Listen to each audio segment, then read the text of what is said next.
équation, il constate que la masse n'est rien d'autre que de l'énergie sous une forme particulière. C'est la conclusion la plus importante de sa théorie de la relativité.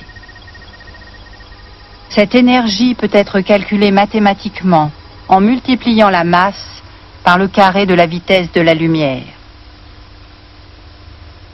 E égale mc2.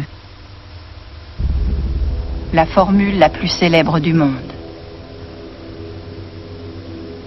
La puissance de l'énergie dont il s'agit ici est formidable. Même quand un corps est inerte, 1 kilo de sa masse au repos peut avoir l'énergie nécessaire pour soulever un lac alpin de taille moyenne.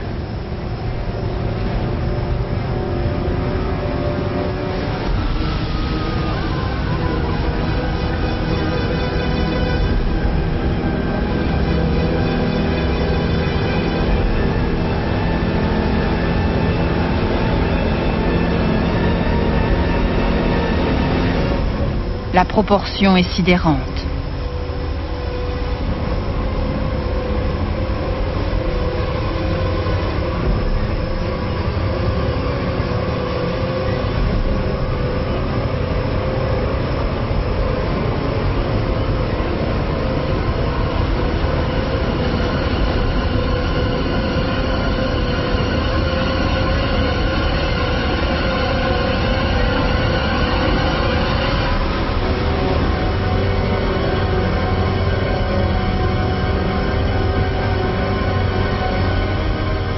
Vraiment incroyable.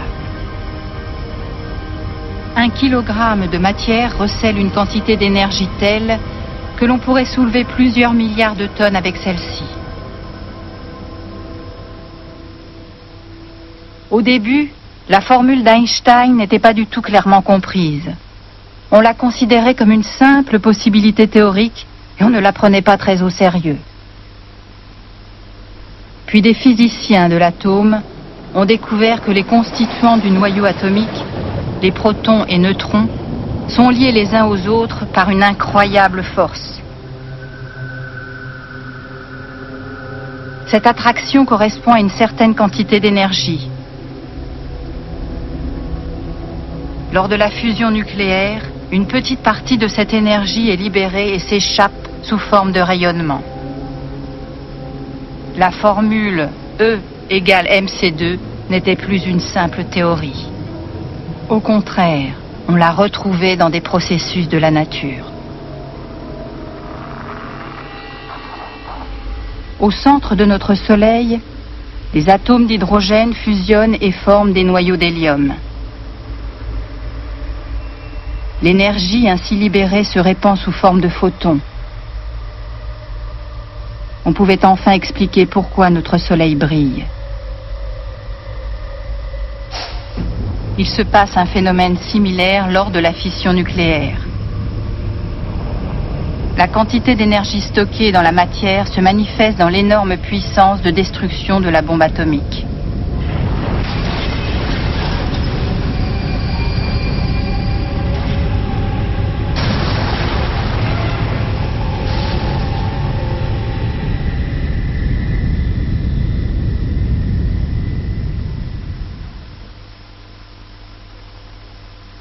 Einstein a réussi quelque chose d'exceptionnel.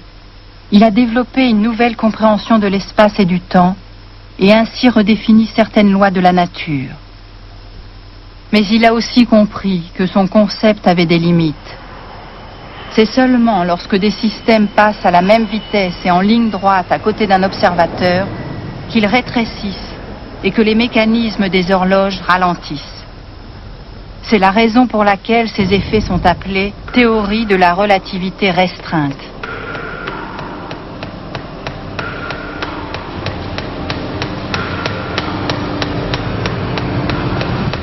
Mais Einstein savait qu'il y avait une force dans la nature qui ne s'intégrait pas encore dans sa théorie, la gravité. Elle influence pourtant tout phénomène physique. Il était évident qu'il devait élargir sa théorie. Pendant 8 ans, il s'est débattu avec la théorie de la relativité générale pour enfin trouver la solution. Le temps et l'espace ne sont pas seulement modifiés par le mouvement, mais ils le sont aussi par la matière. De grands corps célestes, comme notre planète, ralentissent aussi l'écoulement du temps. Plus nous nous approchons du centre de la Terre, plus nos horloges ralentissent. Près de la mer, le temps s'écoule plus lentement qu'au sommet d'une montagne. Au sol, plus lentement qu'en haut d'une tour. Même entre la tête et les pieds, il y a encore une petite différence. Et à 25 000 km d'altitude, la différence de temps avec le sol est si importante qu'elle doit être prise en compte par les satellites de positionnement GPS. Sans cette correction, le calcul de la position à la surface de la Terre serait erroné. Étant donné que la matière influence aussi l'espace, les longueurs des corps changent quand ils s'approchent de corps célestes. Cela nous a conduit à une autre surprise. Si on fait passer une toise par le centre de la Terre pour en mesurer le diamètre, celle-ci rétrécit. Il y a ainsi de la place pour une plus grande longueur. Qu'est-ce que cela signifie? L'intérieur de notre planète est-il plus grand que sa circonférence ne le laisse imaginer? Einstein a en effet conclu que le volume au centre d'un espace se dilate à proximité d'un grand corps céleste. En termes simples, on peut dire que l'espace augmente. Mais peut-il grandir? On ne peut pas imaginer qu'il existe au centre de la Terre un volume plus grand qu'on ne le voit de l'extérieur. C'est pour cela que le phénomène a été simplifié en un modèle bidimensionnel.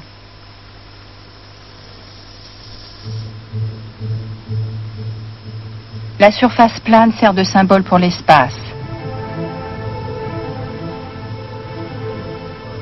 Quand il augmente, la surface s'étire et se courbe. La courbure crée la place nécessaire.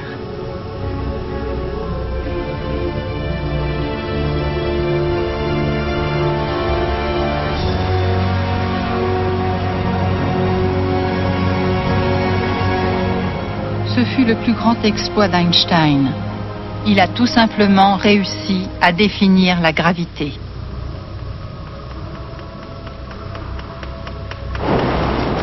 En d'autres termes, lorsque nous tombons, il n'y a pas de fil invisible qui nous tire vers le bas.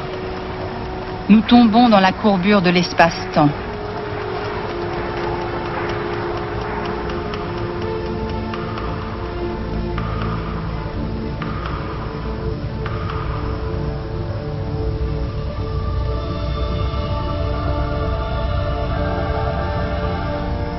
On peut à présent comprendre que l'orbite du satellite GPS autour de la Terre soit un mouvement influencé par la courbure de l'espace. Le puits gravitationnel lui impose une trajectoire en orbite.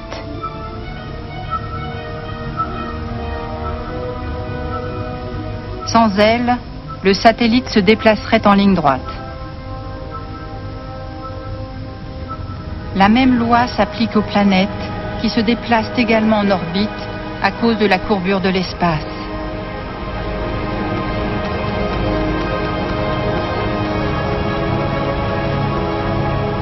On a pu obtenir la preuve décisive de la courbure de l'espace en 1919 lors d'une éclipse du Soleil. Quand la Lune cache le Soleil, les étoiles derrière lui sont visibles pendant quelques minutes. On peut ainsi mesurer leur position. Et effectivement, les étoiles près du Soleil étaient légèrement décalées.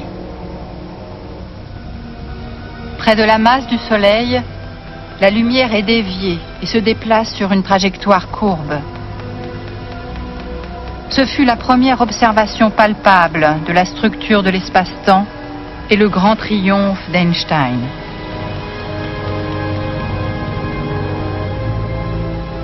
La théorie de la relativité prédit des courbures de l'espace encore plus extrêmes.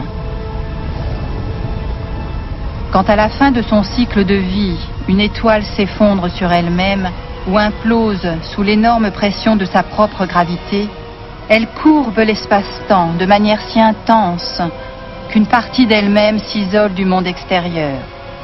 Plus aucune lumière ne s'échappe du puits gravitationnel ainsi créé, et l'étoile devient invisible. C'est ce qu'on appelle un trou noir.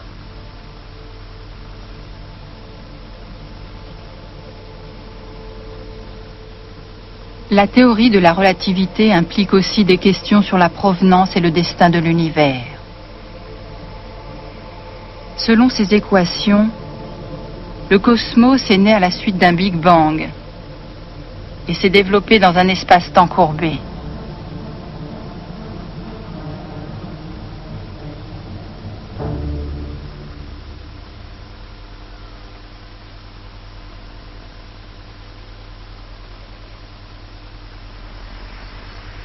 Nous sommes convaincus qu'une seconde reste une seconde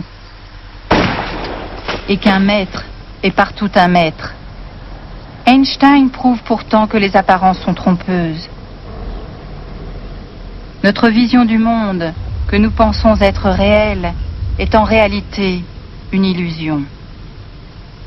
Quant à la théorie de la relativité, elle appartient à une vérité plus vaste, mais que nous ne comprenons pas encore totalement.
Parfait. Notre site internet peut les occuper une année durant grâce à son dossier Einstein très complet et en constante évolution.